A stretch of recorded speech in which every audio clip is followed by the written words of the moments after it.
Paghihinagpis ng mga kaanak, kaibigan at mga taga-suporta ang sumalubong sa labi ni Ateneo Blue Eagle basketball member Rene Baterbonia sa pagdating nito sa Agusan del Sur kagabi June 15. Pagmamahal, pagkilala at pagbibigay-pugay naman ang inalay ng marami. MVP!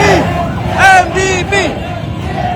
Bagamat naiuwi na makalipas ang isang linggo, wala nang bawian ito ng buhay. Sa Dipakulaw, Aurora, patuloy pa rin ang pagsigaw ng hustisya ng kanyang pamilya. Nais nilang mapanagot ang mga posibleng sangkot sa pagkasawi ni Rene at ng teammate nitong si Divine Adili. Kahapon din, emosyonal na humarap sa media sa kauna-unahang pagkakataon ang presidente ng Ateneo de Manila University. We face you today with heavy hearts, speaking from a landscape of deep and profound pain and sorrow. When a young man dies, we mourn both the loss of life and the shattering of dreams.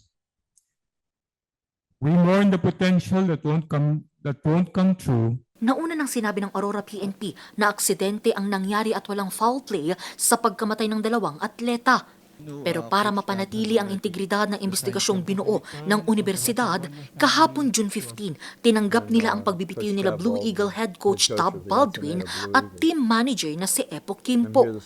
June 12 nang basagin ni Tab Baldwin ang katahimikan at dito humingi siya ng paumanhin sa nangyaring insidente na agad namang hindi tinanggap ng mga pamilya ng mga namayapa.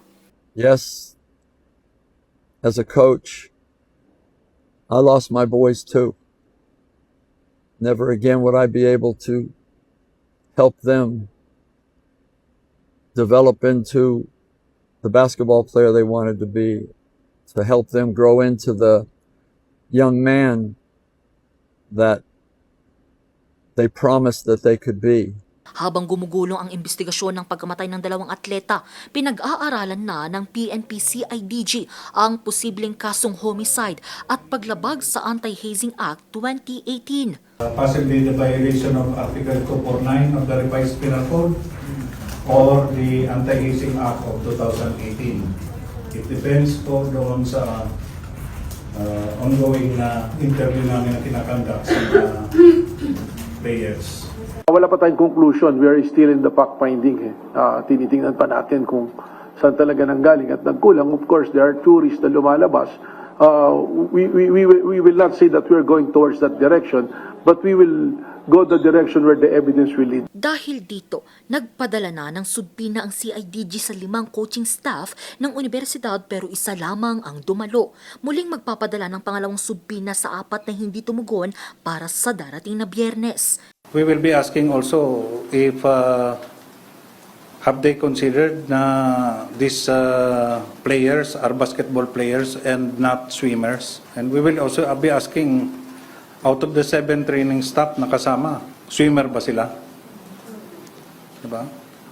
Or who conducted the CPR? Tinitignan na rin ngayon ang naging aligasyon ng nagpakilalang strange wife at anak ni Baldwin tungkol sa di umano sa hindi pagiging ligtas ng mga kabataan kay Tab. Samantala, nananatili pa rin sa bansa ang labi ni Divine Adili habang hinihintay pa ang pinal na resulta ng autopsy nito base na rin sa kahilingan ng kanyang mga kapamilya bago raw ito maiuwi sa kanilang bansa.